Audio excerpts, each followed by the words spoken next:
umangkin at tanggapin. Ano sa palagay nyo ang ibig sabihin ng Ama sa istorya nitong si Isaac at ni Abraham? Hiniling ng Ama na ibigay sa kanya si Isaac. Ito namang tiwalang-tiwala at puspos ng paniniwala sa Ama, walang hinagap sa isip at di nagtanong na nilagak ang kanyang anak. Alalaumbaga, alam ng Ama mahalaga sa iyo ang anak mo. Alam ng Ama mahal na mahal mo anak mo. Subalit nang dahil nakikita niyang tapat katotoo sa kanya na nilalagak mong buong-buo ang anak mo sa kanya at di ka nagtitiwala kahit kanino kundi sa kanya mo, walang sakit sa loob mong ibigay mo sa kanya. Di nga ba't pangangalagaan niya siya? Iyaw ng pawang katotohanan. Katulad ninyo, puspusin nyo ng paniniwala at pagtitiwala at matibay na pananampalatayang mag-asawa, hindi ikaw lang. Para sa gayon, malubos ang pagtanggap, makilala kayong ganap. Oo, kahit saan dako, katotohanan, ang gawain ito ay hindi hospital. Ang gawain ito ay walang doktor dito. Ang gawain dito ay walang gamot kayong makikita. Ang gawain ito ay wala kayong mga makinaryang makikita.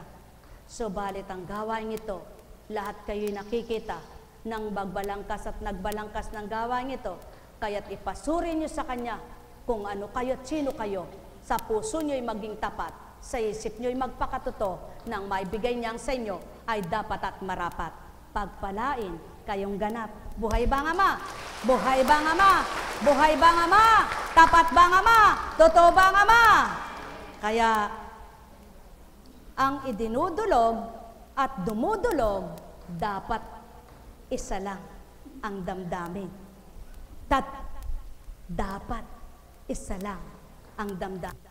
Tulad ng istorya, ang hari na nagbigay, na nanawagan sa mga pinagtrabaho niya. Kung isa lang ang damdamin ng sumunod, tumalim, ubasan, at yung nanawagan, dapat nang bigyan sila ng bayad, masaya silang tumanggap.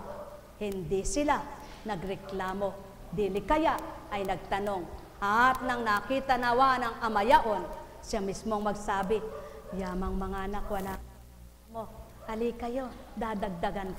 Dahil nakita ko, tapat kayong sumunod at di kayo sa bayad lang. Buhay bang Ama? Buhay bang Ama? Sa pakinabang lang. At di kayo sa pakinabang lang. Ganyan. Yan ang katotohanan. Sumunod ka, tumanggap ka, na di lamang sa inaasahan mong pakinabang, kundi tinanggap mo, totoo sa puso mo, nakipagtotoo ka sa maghahari, naghari, at dapat manguna maghari sa buhay mo. Yao'y walang dilitabang. Kamang buhay ay ganito. Ang ibang-iba namang gumawa sa buhay mo ay yaong Ama na nagpapahiram ng lahat at ng iyong buhay. Buhay bang Ama? Buhay bang Ama? Buhay bang Ama? Mahal na mahal ko kayo. Tuwiran kong tinuturan, mahal na mahal ko kayo. Yaan ang Ama. Iyon ang Ama. May araw man, napapaulan niya. Maliwanag man, mapapakulimlim niya. Sapagkat siya nga ay di tulad ng tao, lahat ay kaya niyang gawin sa lupa. Pagharian kayo, nekkarameneyahanang, nekkarameneyahanang, nekkarameneyahanang. Buhay ba ang Diyos? Tapat ba ang Diyos? Totoo po ba ang Diyos? Maligaya ba kayo? Masaya ba kayo? May sakit pa ba kayo? Ayan. Dapat ngayon pa lang inangkin nyo nang wala na kayong sakit. Sapagkat ang sakit ay sa isip lang at sa katawan. Ano? Ngunit kung sa puso nyo'y Ama at sa isip nyo'y salita niya, wala kayong sakit dahil di nyo nabibigatan, nakabibigat sa inyong isip at kalooban. Buhay ba ang Diyos? Buhay ba ang Diyos? Tapat ba ang Diyos? O ikaw anak, may sakit ka pa ba? Yan ang napakagandang sagot. Tumindig ka nga kung wala ka na nga sakit. O, lumakad ka nga. Balik-balik. Balik-balik. O, sige, lakad bilis. Balik. Sa makatwid, yung gumamot sa'yo, walang pinalagok na tabletas at kapsula. Subalit, bago ka pumarito, may nilagok ka, di baga? Ngunit di ka nakatamo. Sa makatwid, sino nagpagaling? Tabletas ba? O ang nagsasalita sa'yo? Sa makatwid, magbulay kayo, magnilay kayo, hindi tao, walang taong manggagamot, kundi ang di nyo nakikita sa ibabaw ng mundo. Ang may pandinig ay nakarinig. Kaya nga, gumamit ng mga kaparaanan. Instrumento ang lahat ng ginagamit. Tao na kapwa nyo, gamot na gagamitin, at upang makasuri, mga ginamit at ginagamit, tao ang naggawa, gumawa at nag-isip, hindi ang Ama. Kaya may mali, di ba ga? Ang may pandinig ay nakarinig. Sumainyong kapayapaan, pagarian kayong tuwiran, malubos ang kasiyahan, pakatandaan nyo, habang may buhay, may paraan, lahat ang buhay nyo. Habang may buhay, may paraan, lahat ang sakit nyo. Habang mabubuhay, may paraan, lahat para kayo'y magsigaling, mabuhay ng payapa at marangal. Ang may pandinig ay nakarinig. Nekkarameneyahanang, nekkarameneyahanang, nekkarameneyahanang. Buhay ba ang Diyos? Tapat ba ang Diyos? Totoo ba ang Diyos? May tanong ba kayo?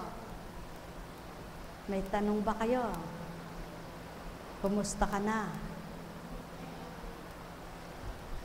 Ayan, manalig ka, magkalaman ka na, no? Para tumaba-taba ka. Eh, ikaw naman eh, talagang ganyan ay katawan mo eh. Diba? Kaya nga, matagal na yun. Buhay ba ang Ama? Buhay ba ang Ama? Buhay ba ang Ama? Totoo ba ang Ama? Dakila ba ang Ama? Kaya dahil buhay at dakila ang Ama, lakasan ang loob mo. Tibayin ang pananalig mo. Magkaisa kayong mag-asawa. Tapang ang dapat pagkilala sa Ama. Buhay ba ang Diyos? Buhay ba ang Diyos? Tapat ba ang Diyos? Totoo ba ang Diyos? Yan. Dahil tapat at totoo ang Diyos. Kumusta anak? Laban.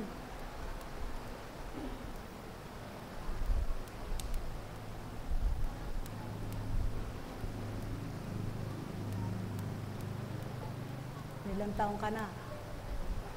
Ha? Ikaw? 23, 20.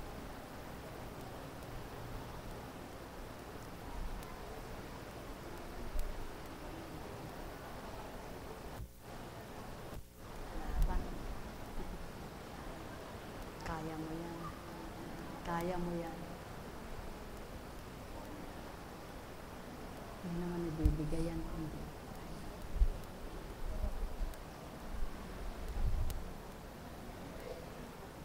May tanong pa ba kayo? May tanong po ba kayo? Mayroon po kayong tanong? Wala kayong tatanong? Wala tayong tanong. Eh, umuwi na tayo, tsugurin ng ulan. Di po ba? Napakabuti ng Ama.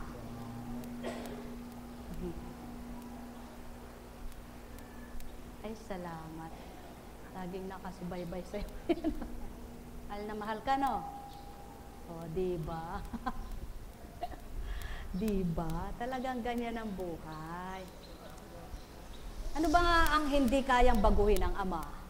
Ano? Kung yung panahon nababago niya, kanina may araw, walang ulan, mainit. Ngayon, anong pakiramdam nyo? Kaya anong nakita nyo ngayon? May ulan at saka ano pa? Ano pa? Madilim. Kulimlem. Hindi madilim na madilim. Kulimlem. Kaya mo ba yan? Tularan mo kaya? Kung nagtatanong ka sa ama, kung nagrireklamo ka sa kanya, tularan mo gawa niya. May makakakaya ba? Halika. Umarap ka nga sa kanila. Ganyan ang balat mo, diba? Ganyan ang balat mo, diba? Sabihin mo sa kanya.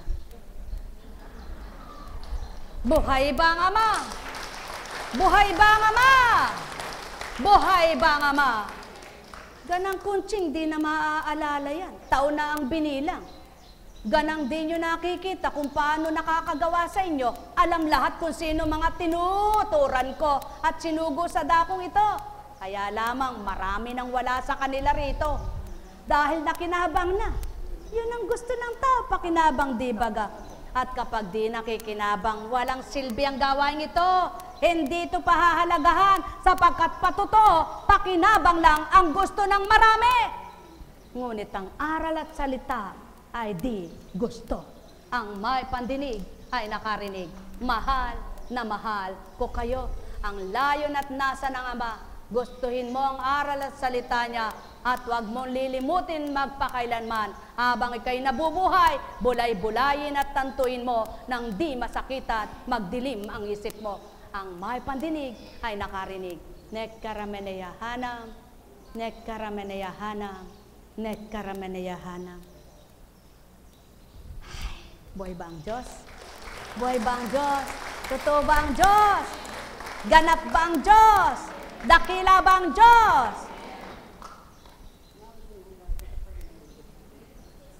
Baka kandidato siya. Hindi po ba? Kakandidato. Ano po bang kukunin yung kandidato? Presidente o vice-presidente?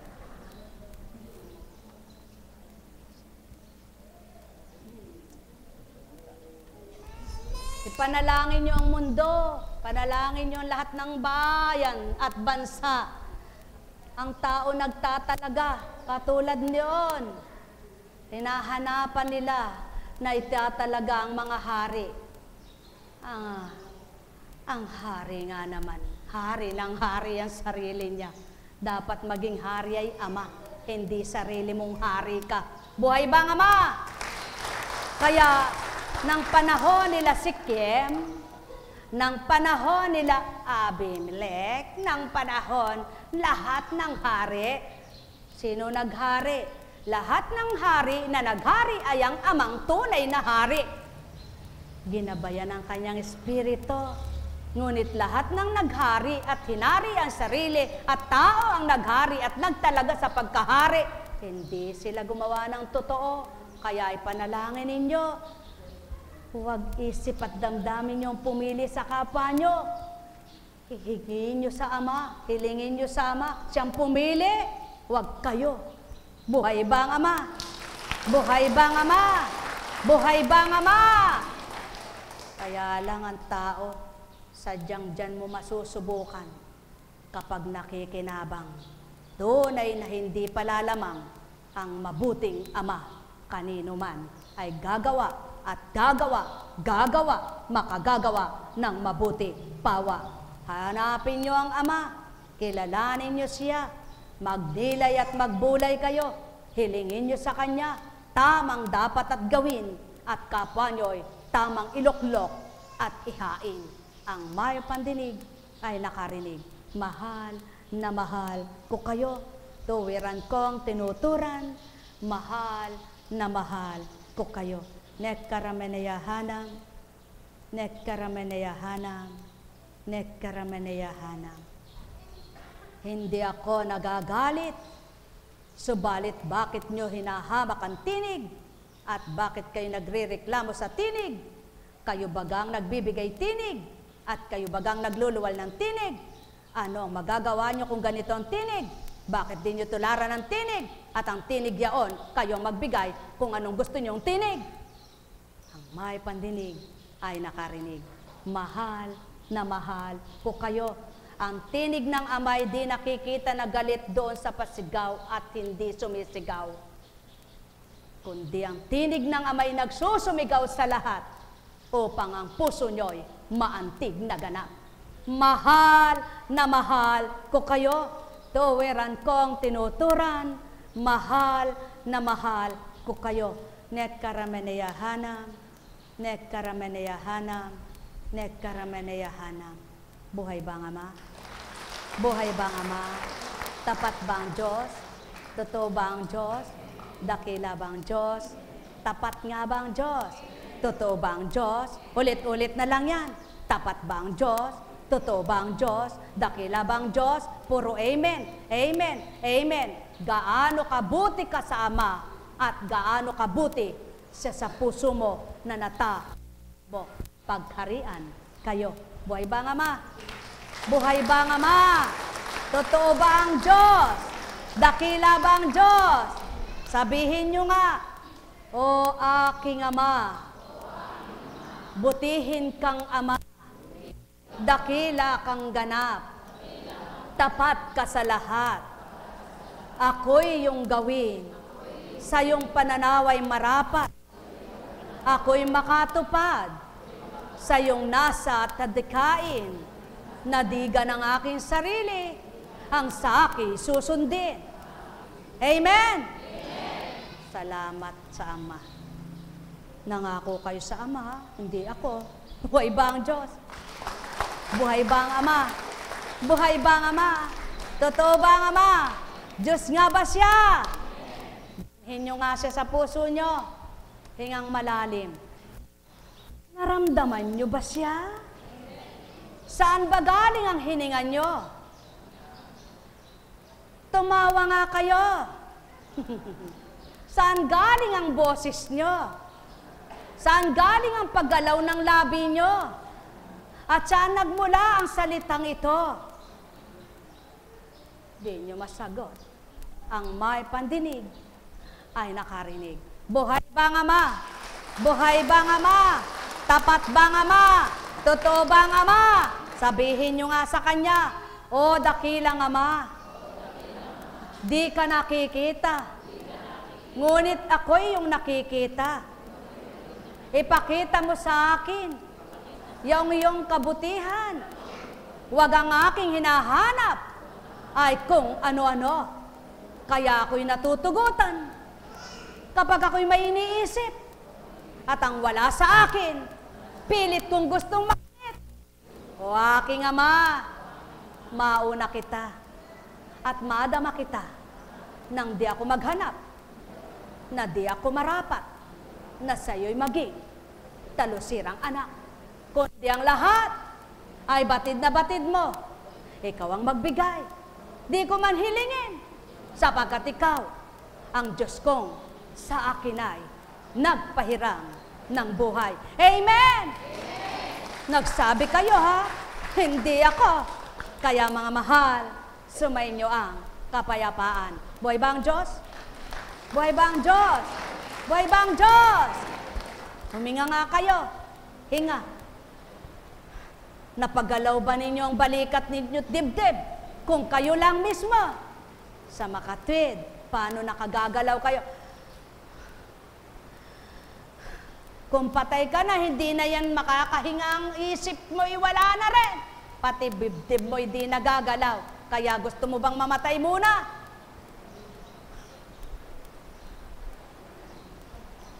Bago masabi mo, Diyos ko, patawarin mo ako. Wala ka nang ang bibig. Wala ka nang ang paggalaw. Wala ka nang ang isip. Kaya ngayon kailangan ng Ama. Sabihin mo, Diyos ko, patawarin ako. Amen! Narinig kaya ng Ama yon? Ang may pandinig ay nakarinig. Buhay ba ang Diyos? Buhay ba ang Diyos? Buhay ba ang Diyos? May mga tao na mas gusto pa sundin ang sarili kaysa alalahanin, Diyos ko, pinagaling mo na ako. Di na dapat ako'y magkasala dahil ayoko maganap ang nasa Biblia. Mas malalang sakit ang ibibigay mo kapag nilimot kita. Paano mapapatotohanan ito kung di niya susundin? Kaya, Diyos ko, sabihin niyo nga, sa pagpapagaling mo, isama mo na ang kaluluwa ko, pati isip na baluktot ko, ay matuwid na ito. At ang damdamin ko, maging iyon ang totoo, nang di ko na maramdaman itong aking pagkatao na maraming ginugusto dito sa mundo. Amen! Sinabi niyo yan. Tinuro lang sa inyo, sumunod naman kayo. Yan ang ibig sabihin. Kung minsan ang tao, sunod ng sunod, hindi sinusuri. At kapag naman natapos na, ay, ba't ba ako nakasunod doon, Eka? Kapag hindi maganda, sinisisi pa sarili. Kahit maganda, sinisisi rin ang kapwa-tao. Bakit ganyan? Bakit ganon? Bakit di mo sabihin? Diyos ko! Sabihin nyo nga. Ang bawat araw, ano man ang pinaganap mo, at ano man ang pinatupad mo, ikaw pa rin ang manguna. Palayain, pagalakin, tatagin, na ako ay magtagumpay. Amen! Yan ang dapat niyong gawin. Sumayin niyo ang kapayapaan. Buhay ba ang Ama? Buhay ba ang Ama? Buhay ba ang Ama? Tapat ba ang Ama? Totoo ba siya? Dakila ba siya? Kaya, Diyos ko at Ama ko. Sabihin niyo nga, gusto ko magkaanak. Oh, lahat ba kayo gusto niyong magkaanak? Kaya yung may isip, hindi niya bibigkasin yun, di ba? Sapagkat makikinig siya muna bago siya sumunod. Nakapagsalita ka na dahil hindi mo inisip muna yung sinabi. Ay, ba't ako humingi ng anak, lalaki ako, Eka? Buhay ba ang Diyos? Buhay ba ang Diyos? Mga minamahal, katotohanan ng sakit tinuturan. Bago ninyo gawin, suring mainam, at bago nyo sabihin, baka suriin din. Ang may pandinig ay nakarinig. Ngunit, kung nasuri nyo na, at siya may hiniling, at kanya pang binigay, na di naman ninyo kagustuhan, manalig pa rin naman sa buhay sa inyong lahat, na magbibigay galing, lakas, liwanag, at pagsadsyad sa pagtatagumpay. Pagpalain kayo. Buhay ba ang Ama? Buhay ba ang Ama? Buhay ba ang Ama? Kaya, kakausapin mo yung tutularan mo ba si Gideon? Tutularan mo ba si Abimelech? Tutularan mo ba si Sikem? Tingnan nyo doon kung sino mabuti sa kanila, tularan nyo. So, balit suriin yung mabuti kung sino sila bago nyo tularan, di ba ga? Mga minamahal, kay buti ng Ama, kay dakila niya, tapat, noon, ngayon, at kailanman, pagpalain kayo. Anong gusto mo? Ano?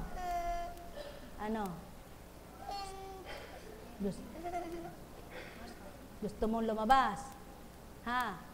Kende, bigyan mo.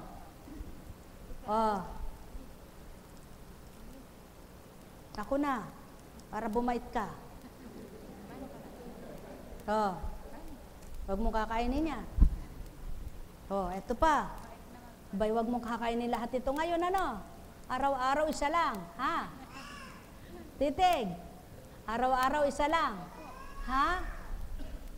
Yan. Buhay ba ang Diyos? Buhay ba ang Diyos? Dakila ba ang Diyos? Totoo ba ang Diyos? O kayo, paano nyo napatotohanan ang buhay siya at dakila siya sa buhay nyo? May nangyari na bang napatotohanan yung dakila siya sa inyo? Kung magkagayon, anong dapat nyong gawin? Manalig, magtiwala, at makipag. Totoo sa Kanya. Pagpalain kayo. May tanong baga kayo? Wala kayong tatanong. Huwag niyong titingnan ang kapwa niyo tao. Huwag niyong mamasdan ang ginagawa ng tao. Huwag niyong kikilalanin ang gawa ng tao. Kilalanin niyo lubos ang Diyos na totoo. Buhay ba ang Ama? Buhay ba ang Ama? Upang anuman ang nakamta ng kapwa niyo at anuman ang nasa inyo, may kontento at masaya kayo, di ang kapwa niyo sinusuri niyo. Ang may pandinig ay nakarinig. Huwag niyong tularan ang mga tinawagan na nagtrabaho at isang denaryo ang bayad, ngunit nagreklamo. Kayo'y wag reklamo sa Ama. Tanggapin niyo siya, manalig kayo sa Kanya, umasa kayo sa Kanya, na ang lahat ng ito ay ibibigay niya. Alang-alang sa inyong kabutihan at kadakilaan naman niya ang inyong taglay, anong di niya maibibigay sa inyong mga tapat na Kanyang anak. Ang may pandinig ay nakarinig. Sa inyong kapayapaan, mga minamahal. Nekkarameneyahanam, Nekkarameneyahanam, Nekkarameneyahanam. Naniniwala ba kayong may magagawa sa buhay niyo ang Ama? Nagtitiwala ba kayong may gagawin siya? Tinatanggap niyo bang siya ay Diyos sa inyong buhay? Kung magkagayon, huminga kayo uli ng malalim. Sabihin niyo, Panginoon at Diyos ko, Ama ko at Ama ko, na Ama ng kapwa ko tao. Huwag ako magbuntong hininga, kundi patuloy ako'y sumaiyo. Buhay ba ang Ama? Buhay ba ang Ama? Buhay ba ang Ama? Pagpalain kayo. Halina, kayo.